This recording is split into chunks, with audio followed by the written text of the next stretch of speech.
భగవద్గీత అధ్యాయం 3 శ్లోకం 33 శ్లోకం సదృశం చేష్టతే స్వసాహ ప్రకృతిర్జ్ఞానవానపి ప్రకృతిం యాంతి భూతాని నిగ్రహః కిం కరిష్యతి. అనువాదం: జ్ఞానవంతుడైన వాడు కూడా తన స్వభావానుగుణంగానే ప్రవర్తిస్తాడు. సమస్త జీవులు తమ ప్రకృతిని అనుసరిస్తాయి. అప్పుడు కేవలం బలవంతంతో ఆ స్వభావాన్ని ఎంతమాత్రం మార్చగలము? వివరణ: సదృశం చేష్టతే స్వసాహ, తన సహజ స్వభావానికి తగ్గట్టే ప్రవర్తన. జ్ఞానవాన్ అపి, జ్ఞానం ఉన్నవాడు అయినా. ప్రకృతిం యాంతి భూతాని, సమస్త జీవులు తమ సహజ గుణాలకు లోబడతాయి. నిగ్రహః కిం కరిష్యతి, కేవలం నిరోధం, బలవంతం ఏం చేయగలదు? తాత్విక సందేశం: మన గుణాలు మన గత కర్మల ఫలితంగా ఏర్పడతాయి.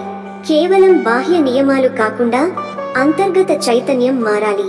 జ్ఞానం ఉన్నవారు కూడా తమ సహజ గుణాలకు లోబడతారు. అందుకే ఆధ్యాత్మిక సాధనలో అంతరంగ శుద్ధి ముఖ్యం.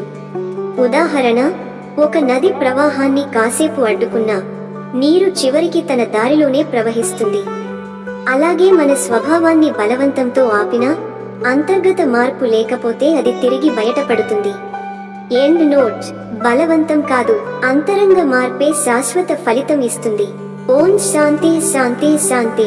కామెంట్లలో మీ అభిప్రాయాన్ని చెప్పండి, లైక్ చేయండి. ఈ తాత్విక సందేశాన్ని మీ మిత్రులతో షేర్ చేసుకోండి.